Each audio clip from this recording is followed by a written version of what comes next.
जरा कल्पना कीजिए कि किसी सत्ता या ऊर्जा के पास इतनी भयंकर शक्ति है कि वो अपने रास्ते में आने वाली किसी भी व्यवस्था को किसी भी ढांचे को पूरी तरह से मिटा सकती है।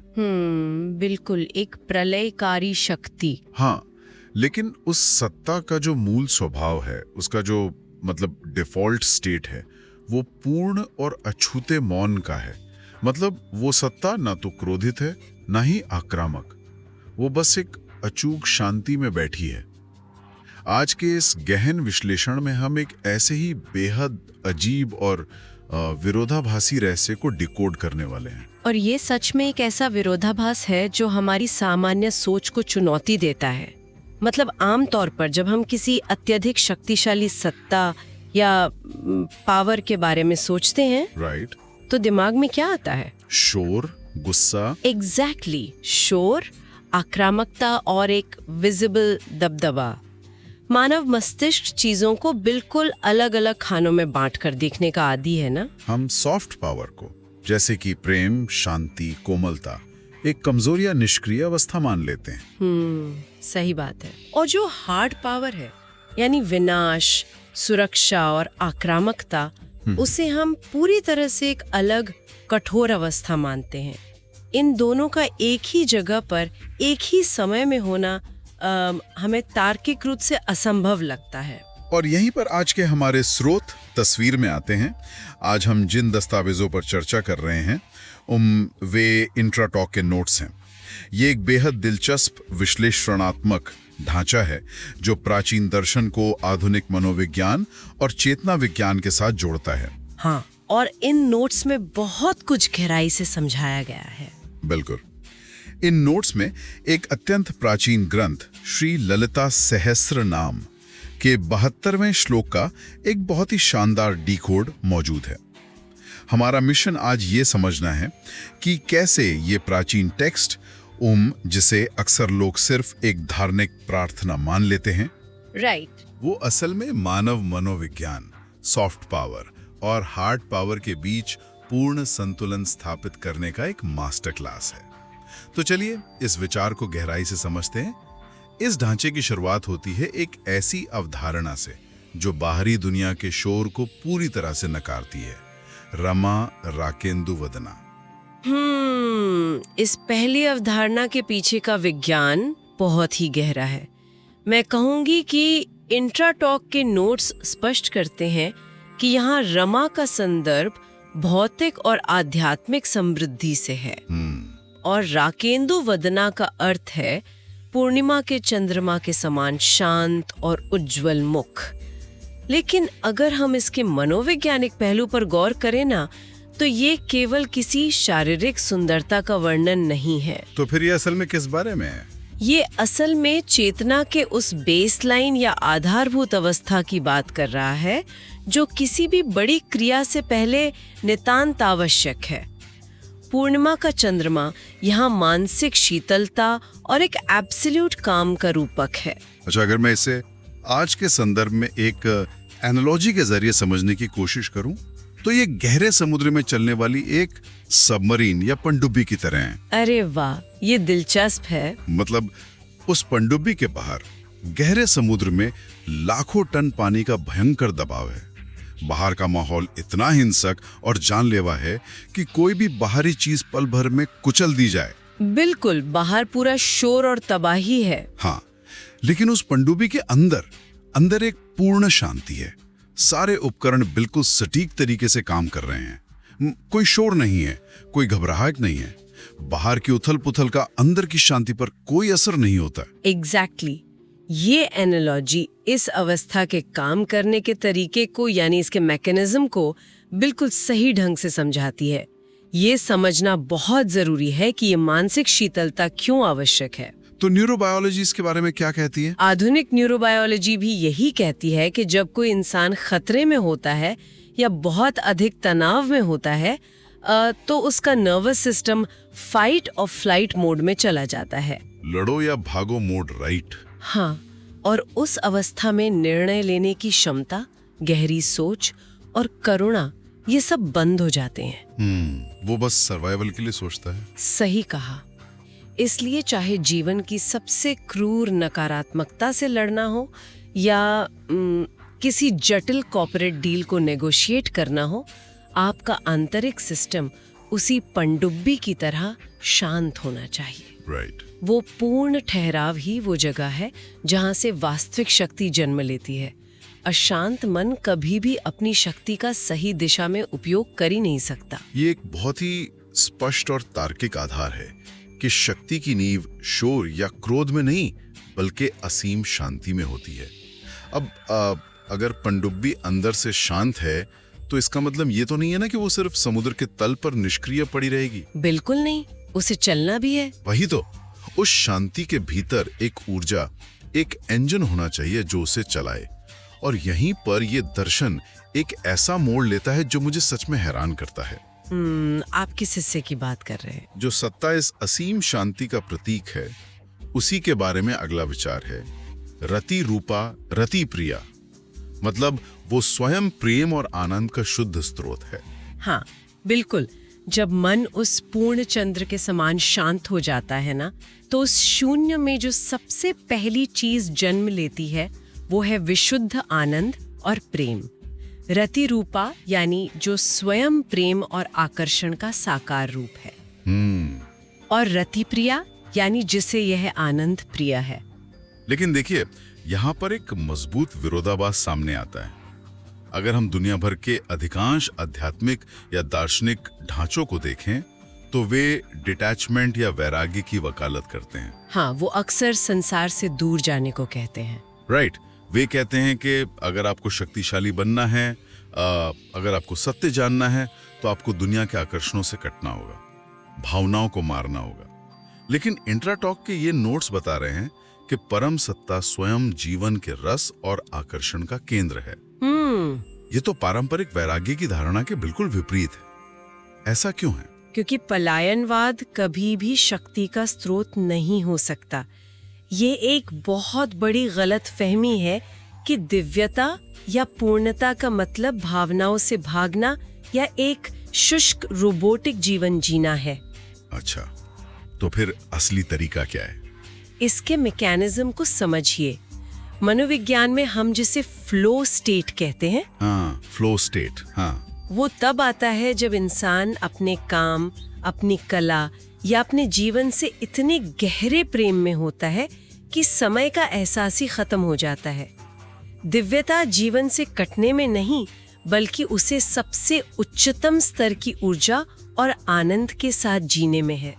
मतलब जीवन से भागना नहीं है, उसमें पूरी तरह डूबना है। एग्जैक्टली। अगर किसी सिस्टम में आनंद नहीं है, रति नहीं है, तो वो सिस्टम मृत है। नोट्स ये स्पष्ट करते हैं कि आंतरिक शांति का अंतिम लक्ष्य वैरागी होकर जंगल में बैठना नहीं है। राइट। बल्कि उस शांति का उपयोग करके जीवन के हर पल को पूरी तीव्रता और प्रेम के साथ अनुभव करना है। तो मतलब शांति वो बाहरी आवरण है जो हमें सुरक्षित रखती है, और प्रेम वो ऊर्जा या बैटरी है जो असल में हमें आगे बढ़ाती है। बिल्कुल सही। लेकिन चलिए अब इस पूरी थ्योरी को एक कड़ी चुनौती देते हैं। हमने असीम शांति की बात कर ली, हमने बिना शर्त प्रेम और जीवन के रस की बात कर ली, लेकिन मानव इतिहास और हमारा रोजमर्रा का अनुभव ये बताता है कि प्रेम अक्सर इंसान को बहुत कमजोर बना देता है।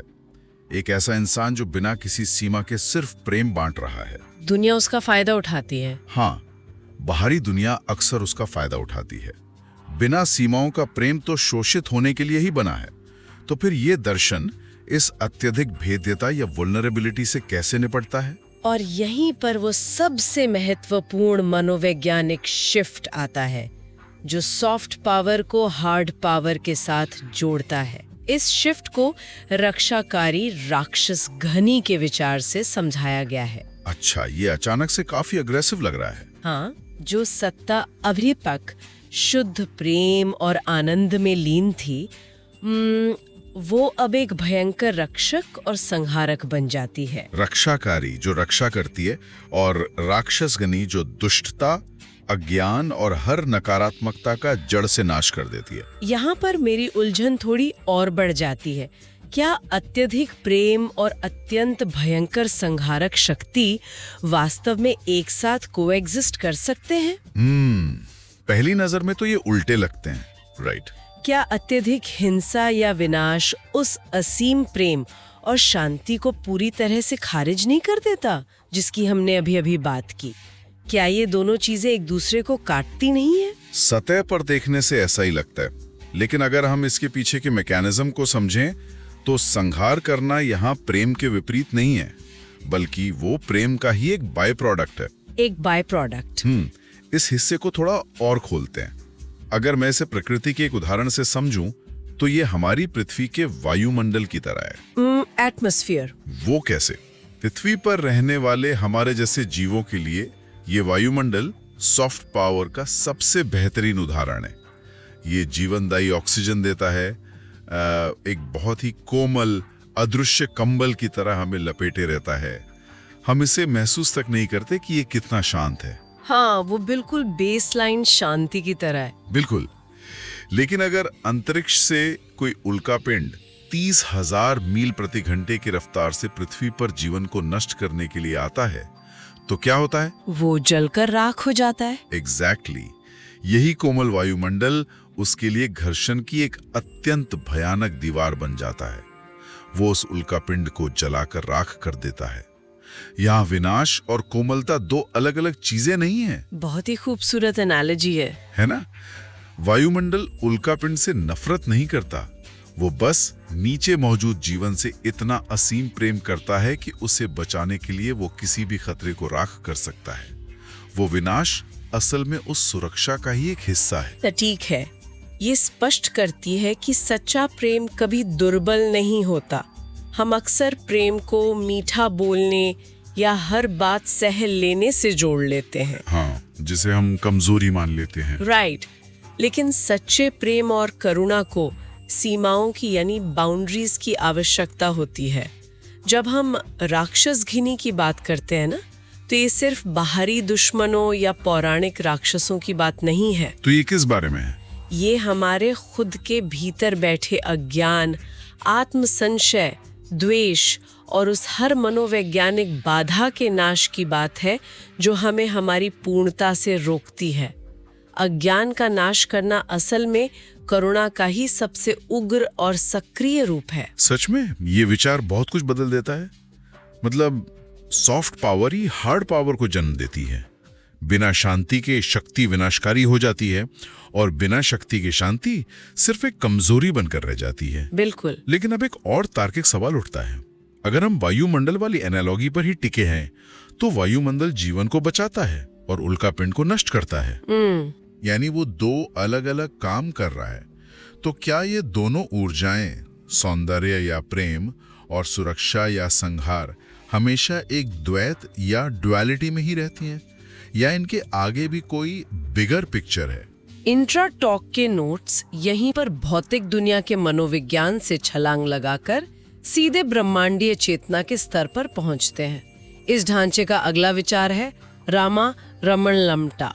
रामा रमण लम्टा। हाँ, इस अवधारणा के अनुसार वो जो आनंद देने वाली ऊर्जा है यानी रामा, वो अपने परम प्रिय यानी स्थिर परमात्मा में पूरी तरह से विलीन है। ये पंक्ति हमें यह समझाती है कि ये कोई द्वैत नहीं है। गति और स्थिरता, ऊर्जा और चेतना असल में अलग अलग हैं ही नहीं। हाँ, चलिए इस बहुत ही भारी दार्शनिक विचार को थोड़ा जमीन पर लाते हैं। हाँ, ये थोड़ा कॉम्प्लेक्स है। क्योंकि शब्दों के स्तर पर तो यह बहुत काव्यात्मक लगता है कि ऊर्जा और चेतना एक हो रहे हैं, लेकिन एक आम इंसान के लिए इसका वास्तविक अर्थ क्या है? इसे आधुनिक विज्ञान, खास तौर पे क्वांटम भौतिकी के नजरिए से समझने की कोशिश करते हैं। क्वांटम फिजिक्स दिलचस्प है। हाँ, प्रकाश या लाइट के बारे में हम जानते हैं कि ये एक ही समय में वेव यानी तरंग के रूप में भी बर्ताव करता है और पार्टिकल यानी कण के रूप में भी। Dual nature of light. Exactly. ये इस बात पर निर्भर करता है कि आप उसे कैसे देख रहे हैं। पार्टिकल और वेव एक दूसरे से लड़ नहीं रहे हैं, वे एक ही सच्चाई के दो अलग अलग आयाम हैं। राइट, वो एक ही हैं। उसी तरह ये दर्शन समझाता है कि परम चेतना जो पूर्णतः स्थिर है, और परम शक्ति जो पूर्णतः गतिशील है, एक ही सिक्के के दो पहलू हैं।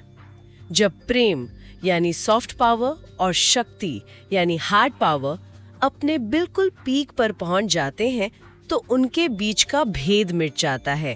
अरे वाह! वे एक अद्वैत पूर्णता में विलीन हो जाते हैं। गति ही स्थिरता बन जाती है। ये एक बहुत ही असाधारण विचार है।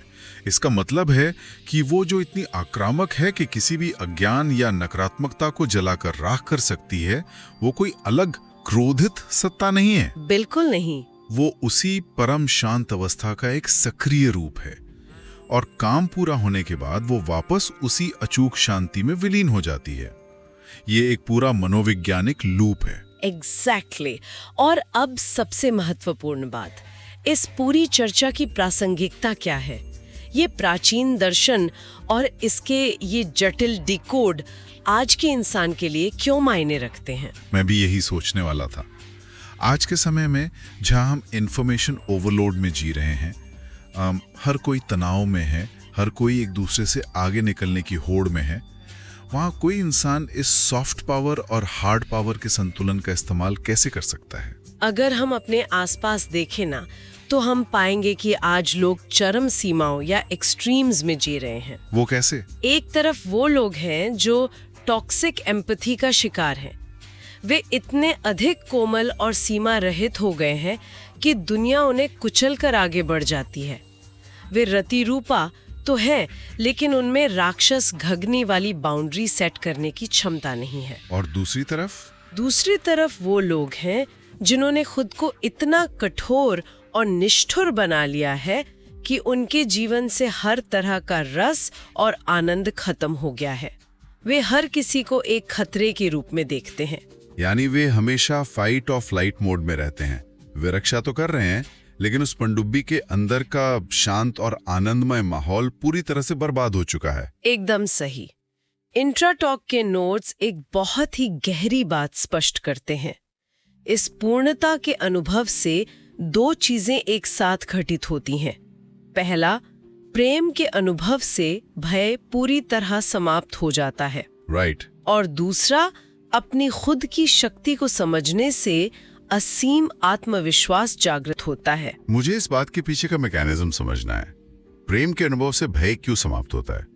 मतलब क्या इन दोनों के बीच कोई सीधा संबंध है? मनोवैज्ञानिक रूप से देखा जाए तो डर या भय हमेशा खुद को खोने या किसी नुकसान से पैदा होता है। जब कोई इंसान फ्लो स्टेट में होता है या किसी गहरे निस्वार्थ प्रेम और पूर्णता की अवस्था में होता है ना, तो उसका स्व या उसका अहंकार इतना बड़ा हो जाता है कि खोने का डर ही खत्म हो जाता है। वो डर से परे चला जाता है। हाँ, वो बाहरी दुनिया से जुड़ने में घबराता नहीं है। और साथ ही जब उसे अपनी सीमाओं की रक्षा करने का विज्ञान पता होता है, तो वो बिना किसी अपराध बोध या गिल्ट के अपनी सुरक्षा कर सकता है। वो प्रेम से दुनिया के साथ जुड़ता है और शक्ति से अपनी अखंडता की रक्षा करता है। यह एक तरह से मानसिक और भावनात्मक रूप से खुद को अभेद्य यानी इम्पेनेट्रेबल बनाने का सबसे बेहतरीन ब्लूप्रिंट है। बिल्कुल, इससे बेहतर ब्लूप्रिंट शायद ही कोई हो। अगर हम आज के इस पूरे गहन विश्लेषण के धागों को एक साथ समेटें, तो हमने देखा कि शक्ति का कोई भी प्रदर्शन बिना उस पूर्णिमा के चंद्रमा जैसी असीम मानसिक शांति के संभव नहीं है। सही बात। उस शांति से जन्म होता है जीवन के सबसे गहरे आनंद और प्रेम का, जो वैराग्य नहीं बल्कि पूर्ण जुड़ाव की मांग करता है। फिर हमने देखा कि कैसे ये प्रेम कमजोर नहीं होता, बल्कि एक वायुमंडल की तरह अपनी सुरक्षा करने के लिए भयंकर संघारक ऊर्जा में बदल सकता है। एग्जैक्टली। और अंत में ये सारी गतिशीलता उसी एक परम चेतना में वापस समा जाती है, जहां पार्टिकल और वेव एक हो जाते हैं। ये सिर्फ एक प्राचीन टेक्स्ट नहीं है, ये इस बात का एक मास्टर क्लास है कि एक इंसान के रूप में पूरी तरह से संतुलित कैसे हुआ जाए। ये निश्चित रूप से मानव चेतना के सबसे जटिल विरोधाभासों को सुलझाने का एक असाधारण तरीका है। ये हमें याद दिलाता है कि हम अपने भीतर शांति और तूफान दोनों को एक साथ लेकर चल सकते हैं। और इसी विचार के साथ इस चर्चा को खत्म करने से पहले मैं सुनने वालों के लिए एक बहुत ही बुनियादी लेकिन गहरे विचार को छोड़ना चाहूंगा। बिल्कुल। अगर प्रेम भय को खत्म करता है और शक्ति आत्मविश्वास लाती है, तो क्या हमारे जीवन के हर डर, हर असुरक्षा का असली कारण इन दोनों के बीच के संतुलन का बिगड़ना ही है? क्या हम असल में बाहरी दुनिया के खतरों से नहीं डरते, बल्कि अपनी ही चेतना के भीतर मौजूद इस असीम प्रेम और भयंकर शक्ति दोनों को एक साथ स्वीकार करने से घबराते हैं? जरा सोचने वाली बात है। क्या हम इस बात से डरते हैं कि अगर हमने अपना लिया कि हम एक ही समय में कितने कोमल और कितने प्रचंड हो सकते हैं, तो हमें खुद को पूरी तरह से बदलना पड़ेगा? ये सच में एक बहुत गहरा सवाल है। जिस दिन कोई इंसान अपने अंदर के उस अत्यंत शांत चंद्रमा और सीमाओं की रक्षा करने वाले उस भयंकर योद्धा दोनों को बिना किसी अपराध बोध के एक साथ अपना लेगा, उस दिन उसका जीवन कितना अजेय हो जाएगा। इसी विचारोत्तेजक प्रश्न के साथ आज के इस गहन विश्लेषण को हम यहीं विराम देते हैं। इस सफर में हमारे साथ जुड़ने और इस रहस्य को डीकोड करने के लिए बहुत बहुत धन्यवाद।